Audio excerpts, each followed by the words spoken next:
Last night on MasterChef Australia, You'll all face a basic skills test. the red team faced an elimination challenge. There's no more friends in this competition, it's just competitors. And for Courtney, the MasterChef journey ended. Sometimes in life you need a bit of luck. Today I didn't have it. Tonight, Gary and George take over the kitchen for another masterclass. The joy of watching George and I cook. First up on the menu, duck cooked 2 ways. Nothing too extravagant, but a real tasty dish. And George serves up the ultimate creme brulee. There's a pleasure in that, isn't there? Not hard, is it? Plus, Justin North shows us the tricks for perfect pork crackling. And the master of Indian cuisine, Kumar Mahadhavan, drops by to cook a spicy prawn curry. Oh, I love this. It's fantastic.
Gary and George, between them, have so much knowledge. For me, Masterclass is training.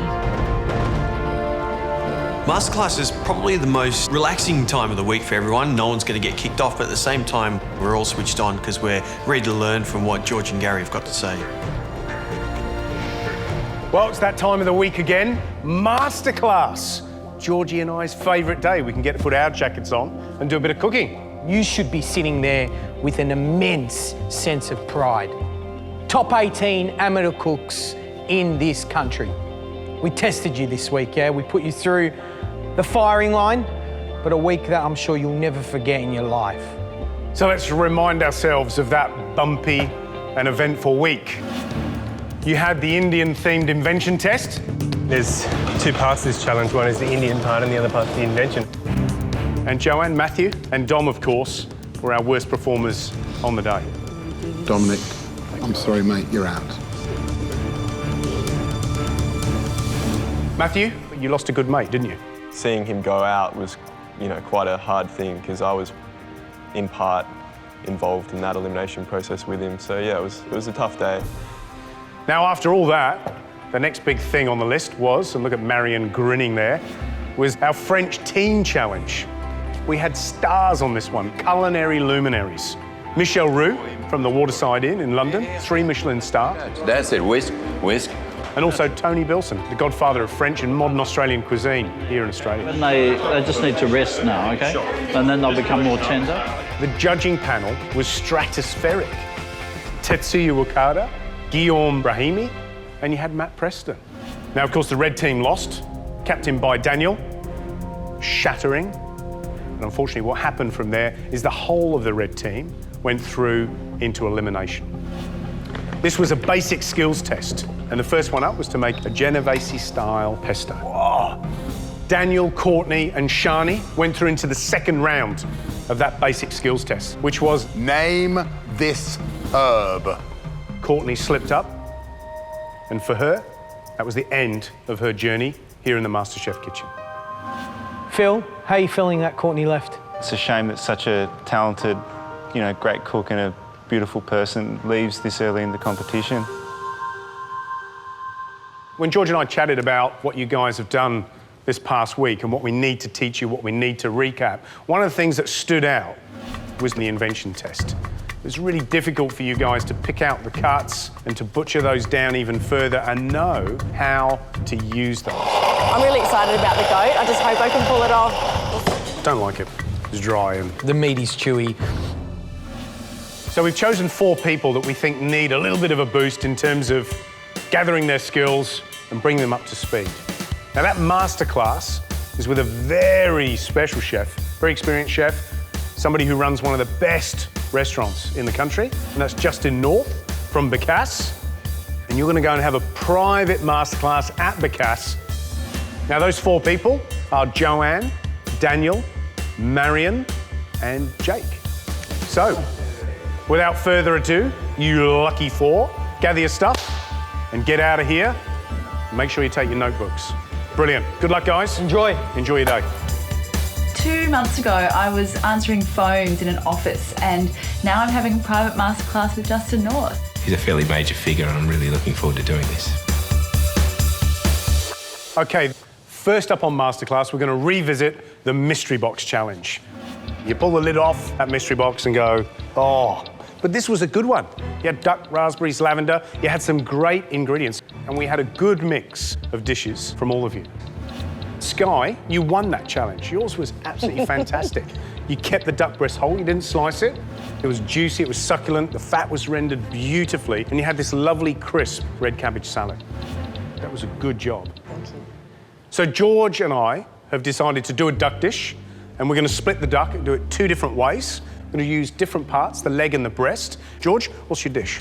Well, Gary, I'm just going to go back to basics and do a simple confit duck leg.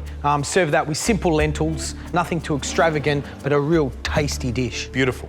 And I'm going to roast the duck breast on the crown, use some baby lettuces and some flowers just to make a really delicate salad using orange and blackberry. So we've got a beautiful whole duck here. We'll take the neck off, and then you take the winglets off, and then the wishbone out. If you don't take the wishbone out of a chicken or the wishbone out of a duck, when you carve it off the bone, you leave a massive amount of meat on the carcass. And to do that, you put the tip of a sharp knife in, and then clip in behind it, and then push your fingers in behind the wishbone itself, and pull it out. And it's a really different wishbone to the one you see off a chicken, which is more pointy and more V-shaped, right? Can use it as a mouth guard. Yeah. Wishbone out, now legs off. The legs take quite a long time to cook on a duck. By the time you've cooked those duck legs, right, so they're just a tiny bit pink, the breast is going to be really overcooked. That's the biggest problem with cooking duck. Now, what's important is not to hack in and destroy the skin on the breast side. So make sure that the incision that you make is towards the leg. And then push your fingers down into the cavity or the pocket that you make, and then straight line down, and make sure you go behind that little sweet piece of meat behind the back of the thigh. And then once that's off, you can just pull it back and it will take off the leg. So George, beautiful. They're your legs. Thanks, Gary. Now, next little stage then to make it a crown roast is that you just need to come in behind the breast and just take off the majority of that carcass. And what this will do is it allow the heat to penetrate into the bird much quicker, right? It's going to cook evenly and quickly, so you can keep those breasts nice and pink, all right? And then you can use these bones to build your sauce or jus, which is what we're going to do. So, a couple of shallots. Just pop them in there.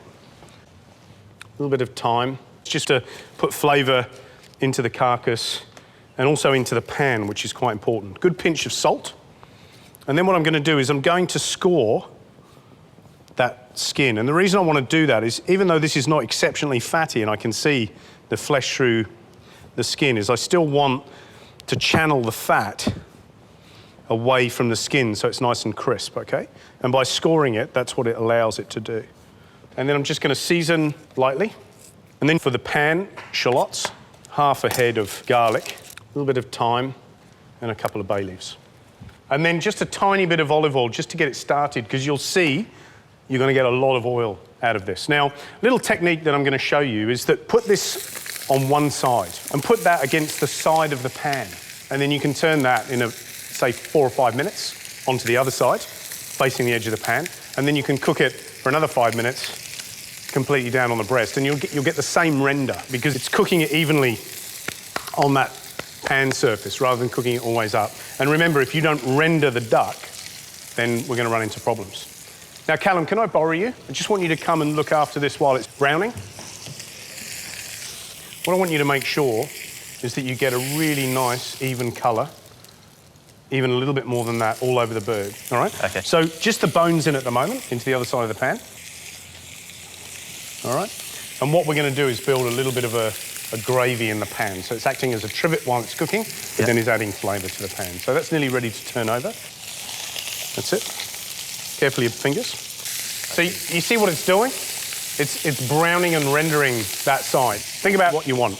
Nice crisp skin and pink rosé duck meat. Not raw, pink and rosé. All right, so keep an eye on those. You can flip the bones a little bit. So we're just going to chuck those shallots and garlic and thyme in. The reason we didn't put them in earlier is because you need to gather the colour on all those little bones. And if you'd put them in at the beginning, the shallots and the garlic obviously would be burnt. And now what you're getting is really lovely, fresh flavours coming through. Flip it over, let's have a look. Oh, look at that, beautiful. Just going to pop that in the oven now. And that's 200 degrees. OK, George, I need to take my duck out. It's been in for about 15 minutes. Beautiful. And it's looking good. I just feel that at the thickest part, which is just under the wing. And I should get a good bit of spring and resistance to that. And I'll just let that rest for a good 10 minutes. And I'm going to drain the oil, the rest of the oil off these bones. And that's going to form a little vinaigrette that I'm going to make from the juices and from the caramelised bones in the pan. All right, we need orange. What I'm going to do is just peel a few bits of zest into the pan. We're going to put in about 2 tablespoons full of the sweet vinegar. And then we're going to put in the juice of one of the oranges, which is going to give it a bit of sweetness. And I'm just going to put that on a low heat and let that simmer for about 3 minutes, just to pull off a little bit of that flavour from the roasting bones. A little bit of that duck fat and sediment, which will sort of create the vinaigrette. And don't forget that the fat, like a lot of oils, is going to hold the flavour on your tongue. And now I'm going to strain that. I'm just going to keep that warm for my salad. And what I'm doing here is just squeezing every little last bit out of the garlic and the shallots, just to make sure that I get all of that crucial flavour. All my components for this salad are coming together. I've got some oranges, some lovely little blackberries, some little flowers, and then I've got some baby lettuces. Now, we're just going to carve this duck off the bone.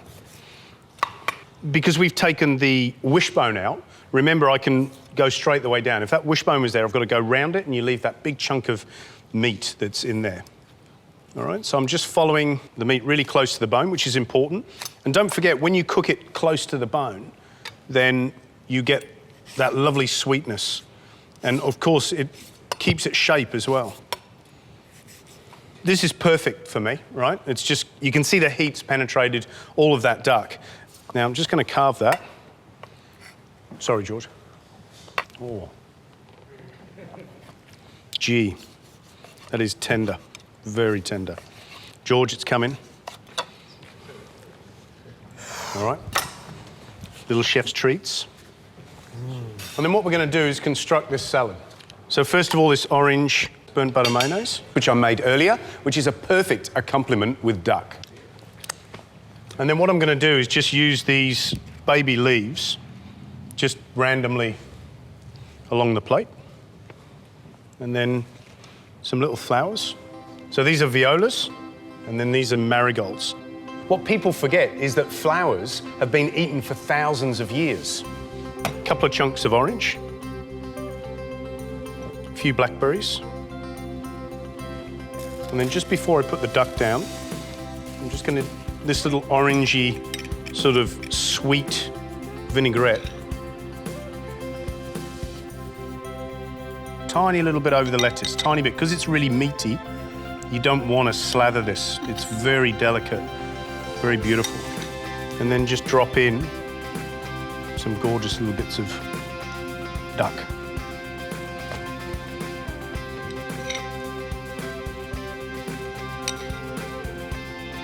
And that's it. A little summer garden salad of the roasted duck on the crown with baby leaves and flowers. Peter, Claire, come up and taste the duck breast.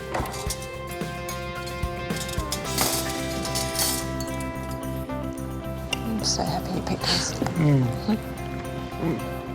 That duck is so tender and beautiful. The flowers are a bit girly, but they're also very pretty. Sometimes you just got to let yourself go, Peter, and embrace the inner woman in yourself. It's okay. What are you saying, Pete? Okay. No, nothing wrong with being girly. It's great. Can I have another bit? But no joke, try if you're not keen, just try a few little petals, you know? Completely. It's beautiful. And that would be perfect as like a warm salad or a cold salad. Yeah, gorgeous. Yeah. And that's not just one portion, I mean, that's to share. Yeah, let's be honest. Okay, guys. Thank you. Thanks very much. Grab a seat. Nice work, Peter. Right, top tip number 1, roasting a whole bird like chicken or duck. Consider sometimes it's a good idea to remove the legs. The duck breast and the duck leg take different times to cook. Tip number 2, think about caramelisation. If you take the duck breast off the bone, make sure you cook for 3/4 of the time in the pan on the skin to render the fat away. Otherwise, you're going to have flabby, undercooked skin on the top. Nothing worse on duck. Tip number 3, don't underestimate how much flavour you can get out of the pan. Take out whatever you're cooking and deglaze the pan with something. Create something out of it. After the break, Flat. George prepares his delicious duck confit with lentils. Oh, that's out of this world. I could eat about 10 of them. Then later, Exactly what we want. the secrets to preparing succulent roast pork with award-winning chef Justin North. And then finish with a lovely big chunk of beautiful crispy crackling. This gorgeous. Plus, an amazing prawn and okra curry from guest chef Kumar Mahadevan. You'd think they'd be burnt when they're black. No, it's the right flavour. It's the right flavour. So George and I are cooking duck 2 ways. George, over to you with the confit legs. Done. I'm going to do a really simple dish, a confit duck leg with simple lentils. Confit basically means cooking in its own fat, so hence we're going to cook the duck legs in duck fat. First things first, a little bit of salt on the bottom of the tray, and I just want to make an incision there, okay? Basically score the top of the leg, and there's a reason why, is when we actually confit that bit contracts, and I don't want it to tear the fat up this end, so I prefer it to do it there because I'm going to actually French that and present that bone. Legs on top of the salt, some more salt on top, and then the process of some aromats, some real basic aromats. Garlic, bay leaf, peppercorns, thyme. So then a little bit of plastic wrap, and then that goes in the fridge for about 2 to 3 hours. These legs have been in the fridge, and basically what's happened is the salt has pulled out moisture, but it's also given the duck legs lots of flavour. Now from there, all these little aromats we want to keep because we're actually going to use these to cook the legs. So we just pull them all out, and then from there, we just degorge these in water to remove any excess salt, okay? And then we just dry the legs out on a cloth. They go into our pan with all our aromats, and then we're going to tip some duck fat over it. We're just going to cover it with some greaseproof paper first. The greaseproof will just act as a nice little insulation. So I'm just going to make a cartouche.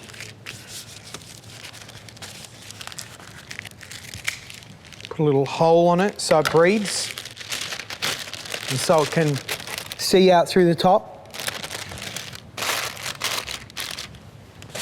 The greaseproof paper on the top also helps so the foil doesn't stick to the top of the legs. That now goes into an oven, 110 degrees, for about 1 hour and 30 minutes. Next job is to cook the lentils. I've got these lentils here. They're just stock standard brown lentils. They're Australian. They're beautiful and small. So basically for every 1 part of lentils, I go 4 parts of water. They'll take about 20 to 25 minutes. While those lentils are going, we're going to create the flavouring that's going to go with the lentils. Pan on, olive oil, half an onion, diced, thin slivers of garlic, and we'll just get that starting to sweat down. We want to sweat it without colour. Next step is our carrots. So we've just diced 1 whole carrot, some thyme, 1 stick of celery, and then our cooked lentils. I've cooked them for about 25 to 30 minutes. I've strained all the excess liquid off and I've just popped them in a bowl. That's all, as simple as that. A couple of spoons of the lentils go in. Now what I've got here is some Cabernet Sauvignon vinegar, foreign vinegar, and this is a really delicious, tasty, yummy vinegar. We add a good glug of that. And then what I've got here is just a simple duck stock. You can use any brown stock, you know, a brown chicken stock, a brown veal stock, it's up to you. At this point, the consistency of the lentils is sort of in between saucy, soupy, but it's still together. And this is the point where I want them. I'm just gonna pull these to the side and I'm gonna let the lentils soak up all that flavour. Right, guys, these duck legs have been in the oven for an hour and a half at 110 degrees.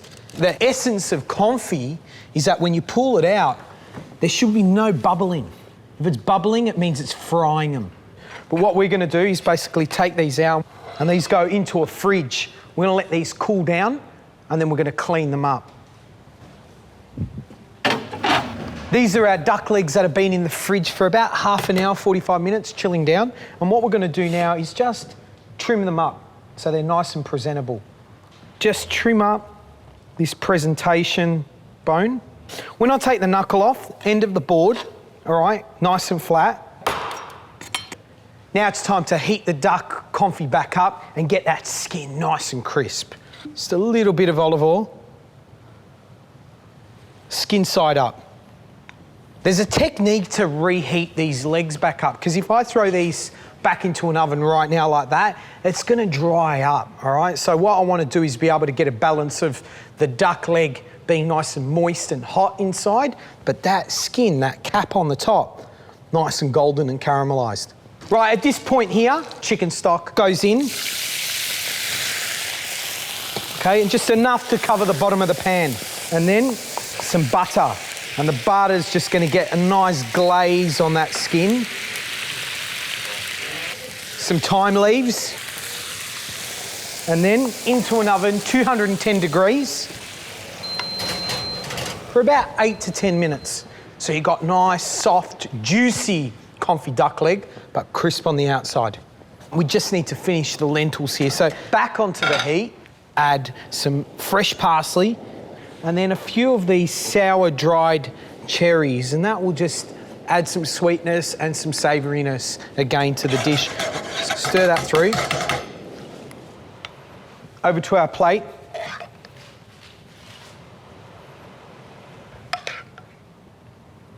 And then our duck. Then of course, a few little cresses. There you have it, duck confit with lentils. Aaron, Adam, would you like to come up and taste the duck confit with lentils? Thank you.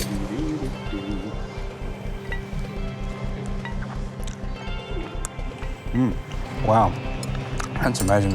The sourness in the lentils really offsets the duck well. That from the cherries? The sour's beautiful. Oh, that's out of this world. I could eat about 10 of them. It's great, really cool. Fantastic. Thank you. Thanks, boys. Fantastic, thanks. Top 3 tips for cooking duck confit with lentils. With the lentils, make sure you don't salt the water when you boil them. When you cook them, or you'll retard the skins and they'll go really tough and chalky. Tip number 2, penetrate it with aromats to add flavour. Whatever aromats you want. Bay leaf, thyme, garlic, Szechuan, star anise, it's up to you, the sky's the limit. Top tip number 3, when confing the duck leg, you don't want to see the fat boiling. When you start seeing lots of bubbles, it means you're going to fry that duck leg. There you have it, duck confit with lentils. I've been chosen for a private masterclass with Justin North at Becasse. I can't believe it, I'm so excited. It'll just pick me up a little bit after what I've been through this week. Wowee. I walk into Becasse and immediately there's just this beautiful sense of elegance. And heading towards the kitchen, Justin North is there waiting for us. Hi guys, welcome to the Becasse kitchen. This is my kitchen where we cook every day. We do 11 services per week. We cook up to about 60 guests per service, and in this tiny little space we have about 10 chefs working at once. So it gets very, very hectic, but it's extremely well organised and it's very hot and it's good fun. Today we're going to cook roast rump of pork with crackling, buttered cabbage, charcuterie jus, and potato puree. The first step is we're going to salt the pork skin to get that really beautiful, airy, crunchy crackling. In order to do that, we need to score it and make some wonderful incisions in it. So, Joanne, can you come through and give me a hand scoring it, please? Yes, okay, thanks. This pork rump is about a 1 kilo piece, so I'll make the first couple of incisions for you. So we'll start at one side and we'll just gently run your knife through there like so. Probably, half a centimetre? Yeah, about half a centimetre to a centimetre. It's not all that important, but as long as they're fairly close together. Okay. So do you want to have a go? I'll try. Very nervous. That's all right. Just remember to Justin North and I'm cutting pork. No, that looks perfect. You will notice this is incredibly fatty pork. The fat carries a huge amount of flavour and it'll just dissolve into the meat. So it'll have this beautiful, juicy, flavoursome pork with a lovely, crunchy crackling on it. But you're doing a really good job. That looks great. Really good. And then we're going to salt it. Joanne, what do you like at giving massages? I think I'll give a good massage. Excellent. Well, what you want to do here, we're going to put the salt on, just sprinkling an even layer over it. Now, if you just want to massage that into the pork and get it into the tisons, get in there. And we're going to massage that salt right into the pork there, and we're going to put it into our fridge, give it about 4 hours to salt, and then we'll have a look at it. Perfect. And you're done. Thanks very much for that, Joanne. Justin. Cheers. Okay, here's the pork rump that's been salting for about 4 hours, and you can see now it's got those little bubbles of moisture on it. So that's the salt that's dissolved and it's drawn out that moisture there. And you can see by leaving it uncovered, that rind on there is starting to dry out quite a lot. So just to get rid of any excess salt that might be on there, I'm just going to rub that off. You do want your cloth a little bit damp, just so that excess salt will stick to it. Now, what we're going to do is cut this in half. Basically, it'll make it easier for us to caramelise. So you sort of get a good idea how that's going to go. Now, get our pan nice and hot, and we're going to start with a little bit of oil. We always use a non-scented oil, something like a grapeseed or a rice bran, where it's not going to impart too much flavour. So we're going to put that into the pan and caramelise it really, really gently on the side before we put it into the oven. This will probably take about 8 to 10 minutes. So we'll just leave that there on the side of the stove, just on a medium heat. And then while the pork's caramelising there, we're going to get our potatoes ready for the prawn puree, the best prawn puree you've ever cooked. We're going to start it in cold water so they cook evenly. If you were to put them in boiling water, they'll overcook on the outside and still be a little bit raw in the middle. And that way your potato's going to be grainy. So we'll put it on the stove over a high heat. While that's coming up to the boil, we'll have a look at our pork. It's been about 10 minutes. Oh yeah, see that?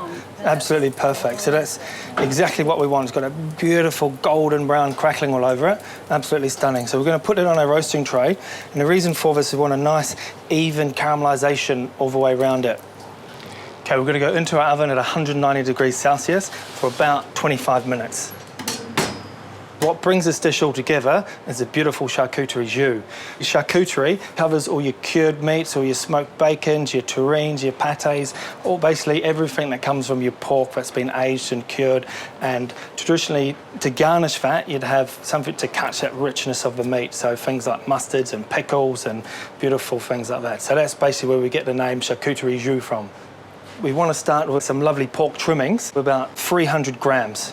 Just roughly diced. Again, it doesn't have to be uniform, just wants to be similar size so they caramelise about the same time. So we're going to use about 30 mils of non-scented oil, something like a grapeseed oil again. And we're going to put our pork trimmings into the pan. And you just want a nice even layer on the pan. You don't want to pile it up like this. So we're going to basically want a nice high heat. You can hear that beautiful crackling and sizzling going on. So we're just going to let that caramelise in there. And we're going to add a little bit of butter to it and get the butter, not so it's burning, but just so it starts to foam. We're going to put 2 sliced shallots and 1 sliced clove of garlic in, a few sprigs of thyme. And we're going to keep that caramelisation process going for about another 5 to 8 minutes. And you'll get this beautiful, wafting, lovely, lovely smell of caramelised pork. You get the shallots, a lovely perfume of the garlic, and the beautiful aromatic thyme as well. Today, we're cooking roast rump of pork with crackling, buttered cabbage, charcuterie jus, and potato puree. Now the sauce, we're pretty much there now. You see when we... See, look at that, that's perfect. That's amazing. Look at that. So we'll get our straining implement set up. So we're just going to pour off all that excess fat. Now the worst thing you can do now is put this in the wash up. That's the base to our sauce is absolutely imperative. So get all that fat off, push out any more excess fat. Back to our pan. So now we've got a dry pan, no fat in there, beautiful caramelisation. About 100 mils of white wine. And I'm going to bring this over here so you can have a look. So you can see how quickly look how clean that pan is now. Just lifts it all up and we'll scrape all those last little bits off. But see, you've got a beautiful depth and colour to your sauce already. And that's from white wine. Look at the colour of it already. That's beautiful. Can't wait to taste it. So now we're going to add 500 mils of pork stock to our base of our jus. You can see how it's beautiful, gelatinous, nice and shiny. So you can see, brought all those impurities up we spoke about. So in order to remove all of them, we need a little ladle and some cold water. Basically, what it'll do is it'll allow us to clean the ladle each time we go in. So this way, we can take off a little bit of the scum or the impurities and then back into the pan, rinse it around, and we've got a lovely clean ladle each time we're going back in. That's looking pretty good. Okay, so our pork's been in for about 25 minutes now, so it's time to pull it out and have a look, see how it's going. Oh wow, it smells fantastic. But you can see and hear how wonderful that crackling is. It's got a real beautiful crunch to it. And you see how the nice scored lines have gone right through and it's got a beautiful crackling, the lovely layer of fat there. And that'll still need probably another 5 to 8 minutes resting time, so we'll keep it in a warm place, let it rest, then we'll get started on our cabbage. Okay, to prepare our cabbage, it's very simple. We're just going to take off that little bit of core, turn it over, take off the outside layers, and then we're just going to roughly dice it. It doesn't matter too much about shape or size, as long as they're roughly round about the same sort of size so they don't overcook. The potatoes should just about be cooked now, so we'll have a little look. We're going to drain them off and then steam dry them. The reason why we steam dry it is basically to keep the potato lovely and fluffy and light and dry. So leave them for a minute and then we'll get our little bench set up so we can pass them for our drum sieve. Our jus has been on now for about 15 to 20 minutes and you can see how that consistency's changed. Get that smell first, see the aroma, it's that beautiful caramelised, nice porky taste. Obviously think about the aroma and the texture in your mouth, see how the texture's changed a lot. But you'll also notice that all those little individual flavours that we were talking about before have sort of become one beautiful flavour. Yeah, they've all sort of blended in together to give a beautifully well-balanced sauce. What do you reckon? Divine. Now, what we want to do is strain this for a fine sieve. There's a lot of impurities still in here, and to prevent us getting a grainy sauce, if I was to push that through, would get a lot of those little bits of granules in our sauce. But if you have a look at the consistency of it, see that beautiful sheen on it? That's what we're talking about. So we're going to keep that warm on the side of the stove while we finish off a potato puree. The next stage for the potato puree is it's still steam drying the potatoes, so we need to put our emulsion on, which is 100 grams of butter. Got 150 grams here, so we'll keep 50 grams back to finish it with. 100 mils of milk, and 100 mils of fresh pouring cream. And we're going to put that on the heat just enough to melt it and bring it all together. So the next stage is we're going to push the lovely dried fluffy potatoes through the drum sieve. Daniel, if you want to come around and give me a hand, please. Have you ever used a sieve like this before? No, not a drum sieve, just a standard old round one. Brilliant. Well, what we're going to do is we're going to pass it through the sieve instead of mashing it in the traditional sense. Now, the key to this here is taking a small amount of potato at a time. Sometimes you can get a little bit excited, add too much on there, because you don't want to work the potatoes too much, because then it'll become really starchy and grainy. So just sort of work within that top part of the sieve. Yeah. And just see, we're not sort of working them so much, we're just pushing them through the sieve. So just take a few potatoes at a time. Yeah. In the top part of the sieve. You don't have to apply too much pressure.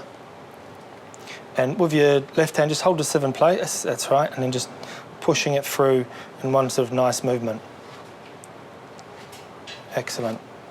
that they were literally just crushing the potato through that sieve, and you'll see when we turn it over, they'll come out in these beautiful fluffy strands. Lift that up to reveal. Oh, yeah. But you can see how really light and dry and fluffy it is, and that's absolutely perfect. Thanks very much for that, Daniel. No problem, Justin. Thank you. So emulsion's ready, and then we'll add a little bit of that to our potato. Just mix it around so it all incorporates in there. We want to basically mix it around so it just leaves the sides of the pan, and it's beautiful and firm. And then we're going to add about 50 grams of the cold butter. And basically, because if you're going to add warm butter or room temperature butter to your warm potato, the chance of the butter splitting is quite high. So you just want to add cold butter to it, and then it'll help emulsify it. So we'll just mix it around a few times and then put that back on the stove. Okay, guys, for the cabbage, we're going to blanch it in boiling salted water. So a couple of spoons of salt in there, and then we add our cabbage, and we'll let that cook for about 1 minute. So while the cabbage is cooking, we're just going to carve our pork now.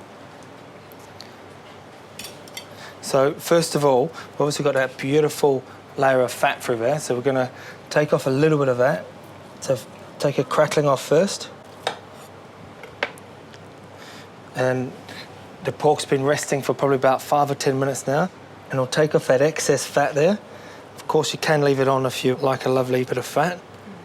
And we're just going to carve that. But you can see how wonderful and juicy and gorgeous that looks, and it's just cooked. So carve it into little medallions. So the cabbage should be just cooked. Strain it off, and then we're going to toss that in a little bit of butter, about 50 grams of butter.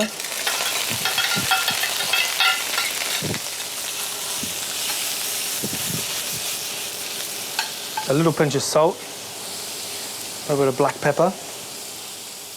Okay, guys, the final stage of this dish is finishing off the charcuterie jus that we made before. Now we're going to add 1 cooked diced tomato, 1 tablespoon of chopped flat leaf parsley, 4 baby pickled onions which have been finely chopped, and 6 little baby cornichons that's also been finely chopped, 1 teaspoon of finely chopped salted capers, and a couple of teaspoons of grain mustard. And we'll mix all that around, and you can see those beautiful colours in there. And you just, when we eat it, we'll think about obviously the richness of the pork and those lovely pigment, sweet and juicy flavours cutting the richness of the pork. To plate our dish, basically going to start with a potato puree, and we're just going to make what we call a cornell. So a lovely little scoop at the top of the plate, like so. And then a buttered, peppered cabbage. Going to place a nice mound on here that the roast pork's going to sit on. And our pork will add 3 beautiful slices. And then spoon our lovely charcuterie jus all over. And then finish with a lovely big chunk of beautiful crispy crackling. So what do you reckon, guys? You want to have a try? That looks awesome. Can we have some? Yes. Have a taste of the pork and tell me what you think about the flavours. Get a little bit of everything all together. But you can see how beautiful and juicy and moist that pork is from being protected by all that fat on the outside. So much different flavours, and you've got that really base, beautiful, savoury flavour of the sauce, but then all those little extra why bits. a sauce is so important in French cookery, is it really brings that dish together and just rounds it all up. That crackling is to die for. It's nice, isn't it? It's a lovely sound, isn't it? The cabbage is beautiful. Complements the pork in the jus, and it really cuts the richness of the it's the got base. a nice sharp pigmentness from that acidity and the mustard and the capers, the saltiness in the capers. Yeah, and the cornichons. Absolutely. The 3 most important things to remember with this dish, guys, is choosing the right cut of pork to get the best results, having an excellent quality stock, and then not cooking potatoes too rapidly, just having them at a gentle poach to get that velvet smooth potato puree. Thanks very much, guys. It's been fantastic having you in the kitchen today. Best of luck with the rest of the competition. I wish you all well. Gary and George are expecting you back, so please have a great day. See you later. Thank you very much. Thanks, It's been a Justin. privilege. Thank you. Next on Masterclass, we're going to revisit your invention test. I bet you're itching to know what the theme is for today's invention test. And it's an absolute doozy. And that, of course, was an Indian-themed invention test. You had access to countless herbs and spices, as many as you wanted. Jonathan, your dish surprised us. The clarity of flavour, the thought that you put in, and then those lovely sorbets with the praline of poppadom, I thought was a really good idea. And Jimmy, yours was a lovely, I think, classic dish. Sort of dish that maybe you'd find in a home. Yeah, I mean, it's a bit hard to sometimes think outside the square when what you've grown up with is in your head. So with all of that in mind, we've got a very special guest, one of the top Indian chefs in the country, and that's Kumar Mahadevan. Hey.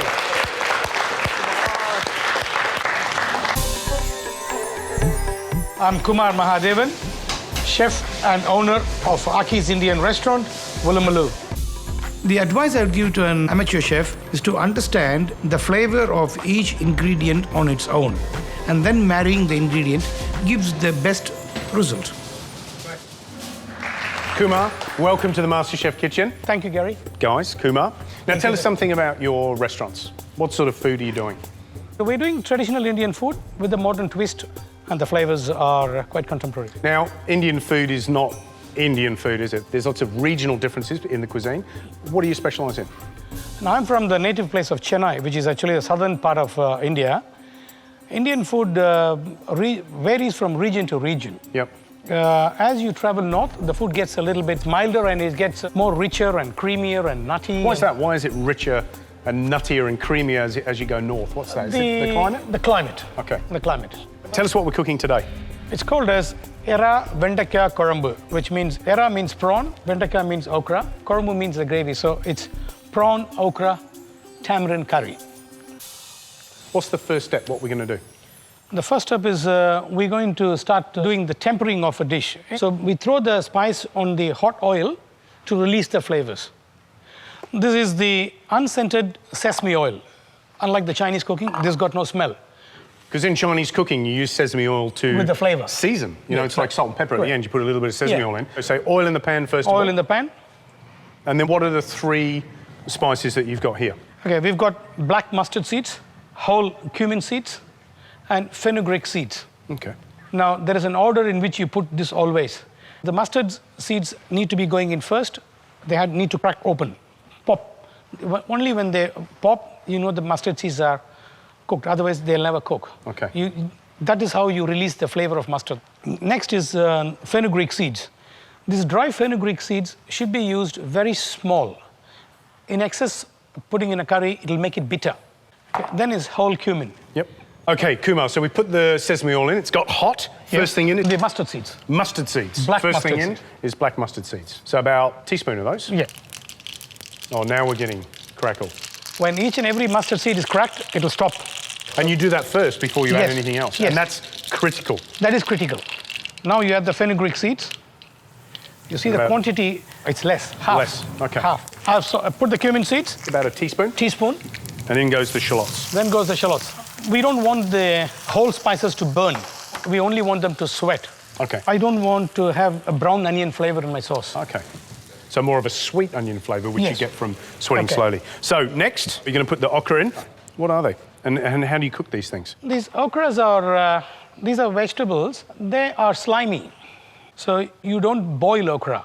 You either roast them dry or with a bit of oil. That's what you need. So basically you're peeling the top off. Correct. And you're exposing a surface of the okra. We make a small incision in the okra so that everything penetrates inside. Beautiful. So into the shallot and spice mixture? Yes.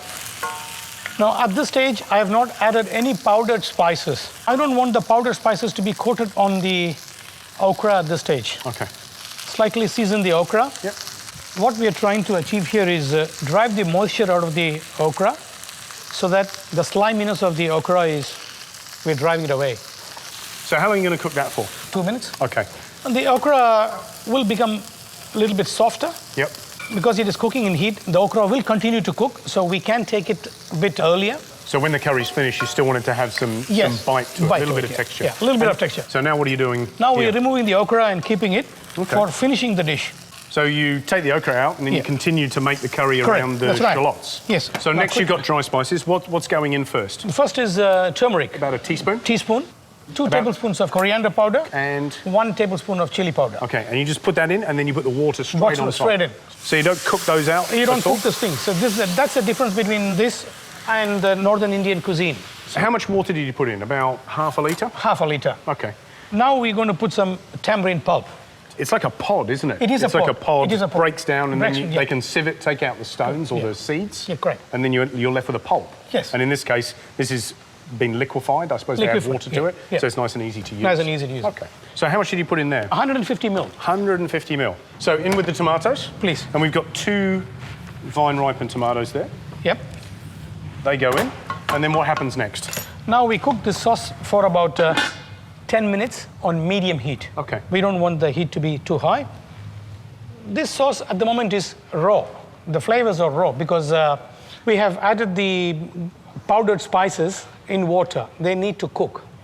But we will get some scum around the sauce. It'll say that it's not cooked. Is that coming up now? It is coming up. Okay. So when you say scum, that's the tomato and the spices that's come to the top. Now you don't skim that off. No, don't skim it off. Why not? We want to cook this. So you want all the flavours to work into the sauce and Correct. become a nice sort of harmonious sauce. So how long has this got to cook now? This is to cook for 10 minutes. Okay. So we've got 10 minutes, and then next in we'll put the prawns. Absolutely. All right, brilliant. We're making a jumbo prawn and okra curry.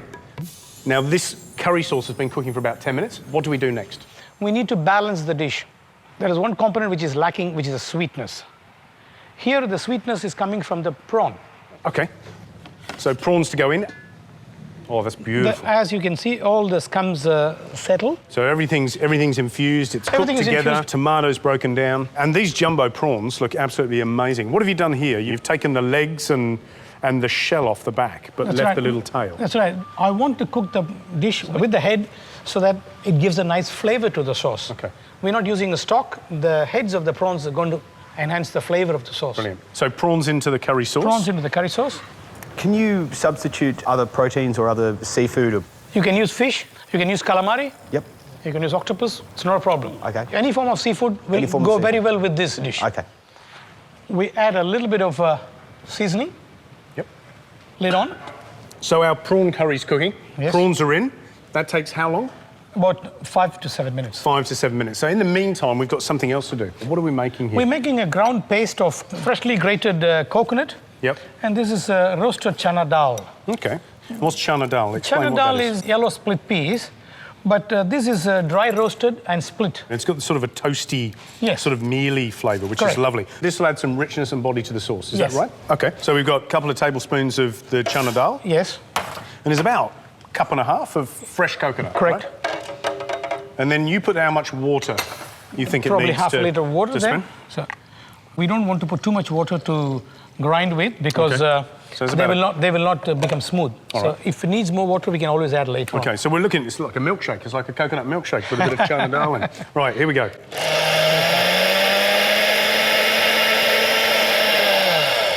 Look at this. So is that fine enough? That's fine. That's pretty good. So it's broken down that chana dal, and you've got this sort of coconut milk and... Yeah.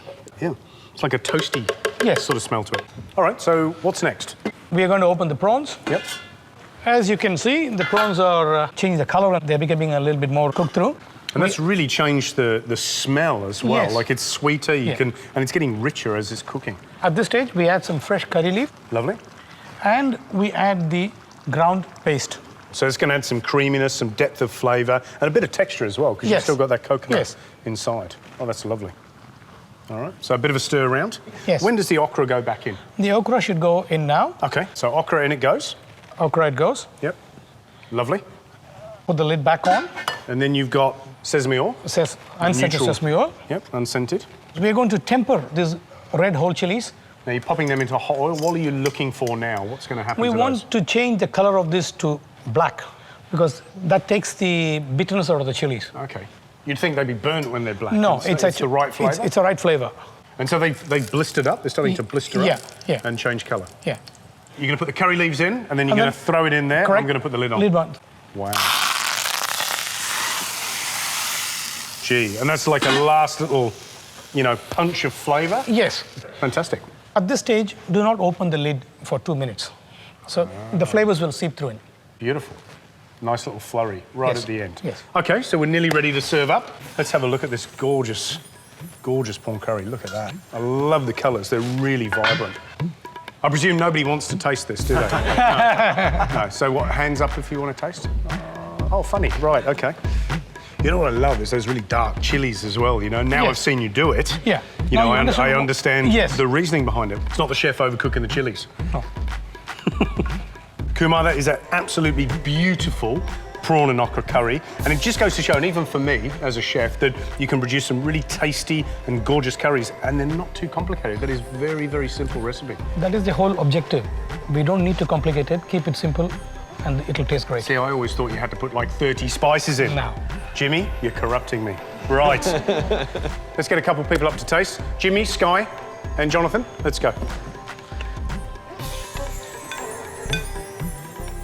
I'm not a big fan of really hot curries, but the heat isn't too overpowering. Also, the coconut is really quite soothing on the palate. And the flavour is just amazing. Right. It's just really typical of South Indian. This is... What's it typical of South Indian? What you're tasting really is the mustard and also the different times you've put the curry leaf in. Correct. They have been put specifically twice. So you love it? Oh, I love it. This is fantastic. Thank you. Thank you. Guys, sit down. Thank you very much. Cheers. Thank you very much.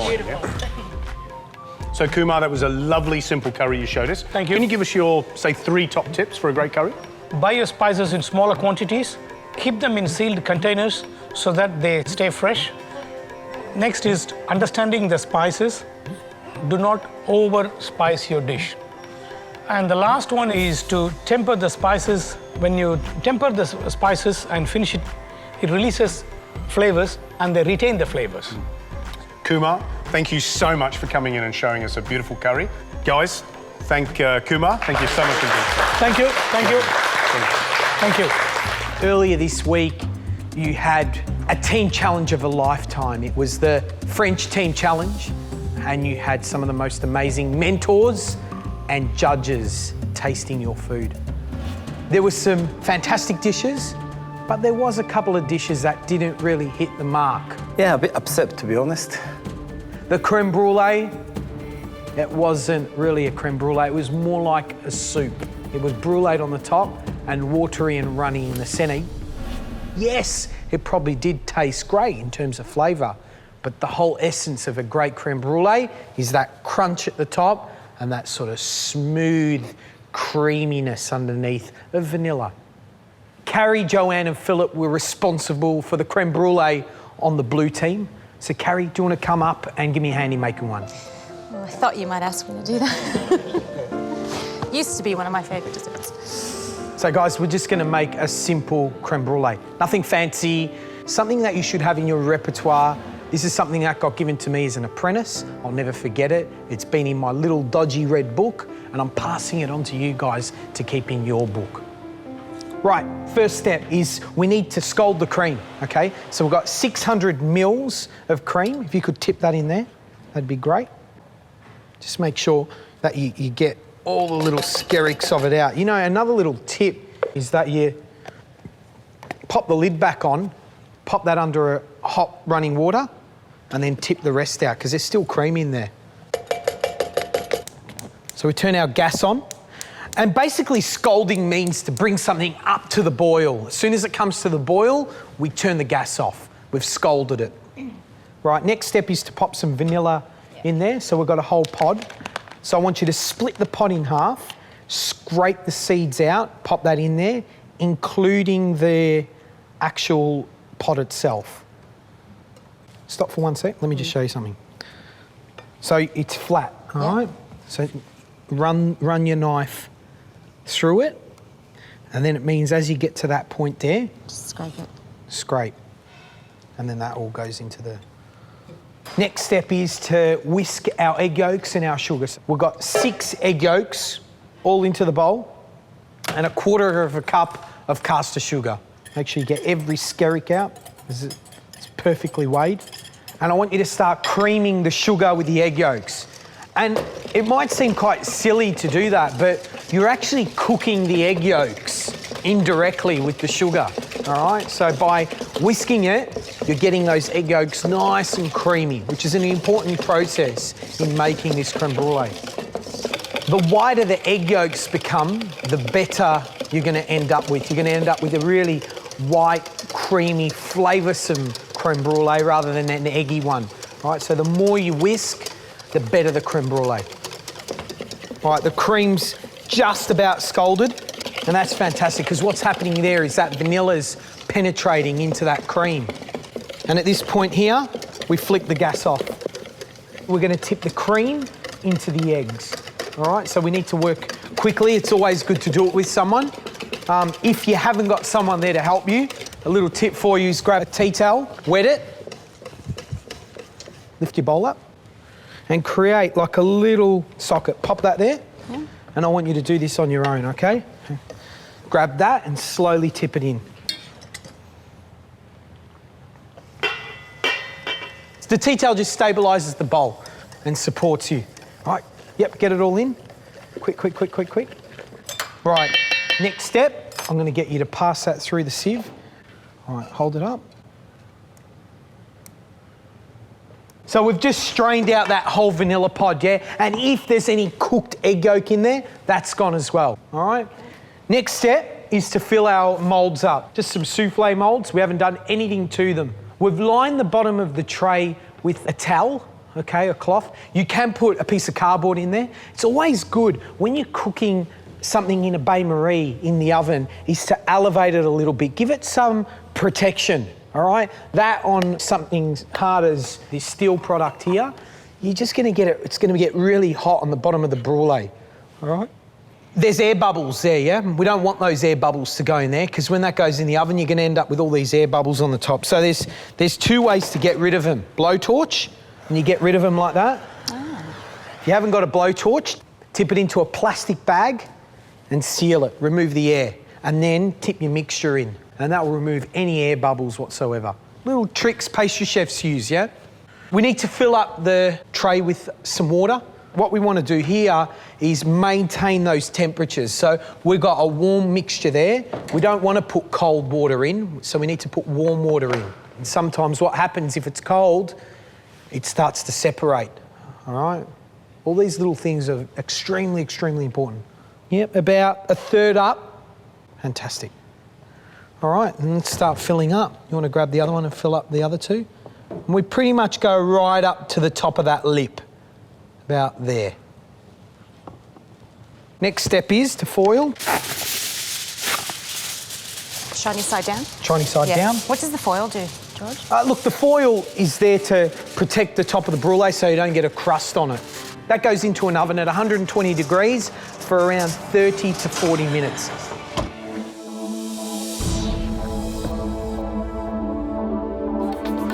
Right, so our brulees have cooked in the oven. We've pulled them out, we've let them come to room temperature, and we've popped them in the fridge for about 2 hours to cool down. Voila. The next step, I think, is the fun bit, putting that crust on the top, all right? The sugar that we're using is Demerara sugar. You guys use caster sugar. Look, I just think this has got a lovely flavour, but on top of that, it caramelises quickly, right? So you're not leaving the blowtorch on there for a long period of time. We just need to dust our ramekins with the sugar generously, and you can just give it a shake around just to make sure it's even. And then we'll blow together. Ready? And you've got to be really gentle. You know, as it's starting to caramelise, pull back. The sugar's caramelising a lot quicker. What I like to do is actually add a second coating of sugar, so I've got that double crust. Now, if you want to start then being a little bit clever in terms of creating your own flavoured creme brulees, you can introduce things like tea. You know, Bolero tea is beautiful, Earl Grey tea, infusing that into the cream, just as I did with the vanilla. The world's your oyster, is whatever you want. Right, our brulees are ready to plate up. So pop over here. I'm going to actually, guys, show you something that's a little bit old school, something that I did as an apprentice, but I think they're quite cute, and I reckon we might bring them back in 2010, but they're called gondolas. We line the service cloth with foil.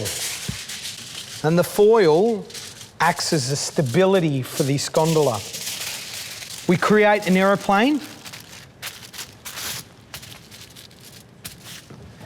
And what's cool about these things, you could have used them when you do your canopy functions, you know, to dress your plate up. Fold in half again. And then we start turning it into an escargot, like a little pastry snail. Gary's gonna love this. Our plate.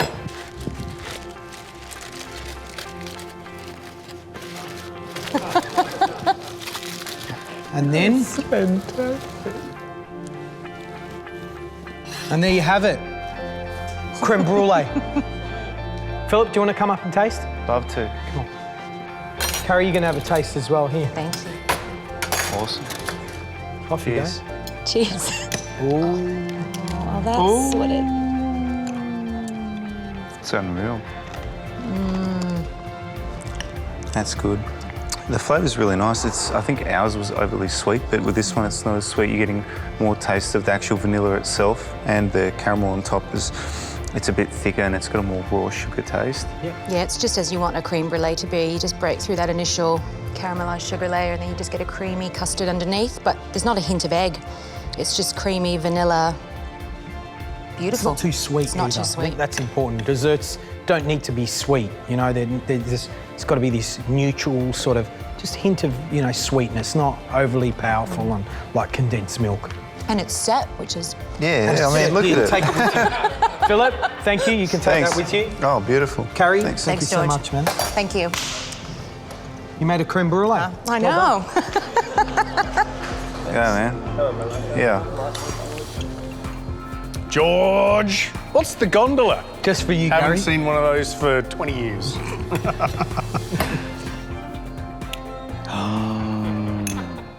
There's a pleasure in that, isn't there? Love a nice brulee.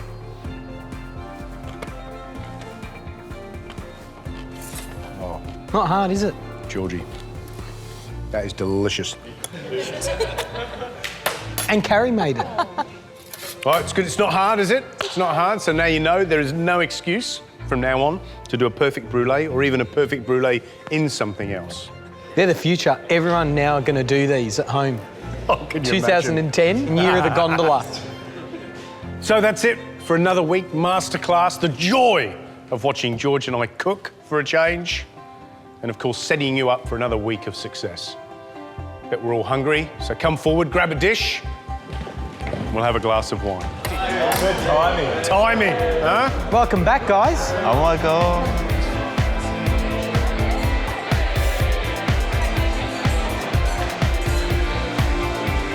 Guys, I know you've had a massive week, a busy week, an amazing week. Think about who you've worked with. Industry luminaries you'd take years to work with. People like Tony Bilson, Michelle Roux, Guillaume Brahimi, Tetsuya, and Justin North, let alone George and I. Savour it, make the most of it, because these experiences don't come along too often. And here in the MasterChef kitchen, you get to experience all of that and more. The thing you've got to remember, at the end of next week, there'll only be 16 people remaining in this competition.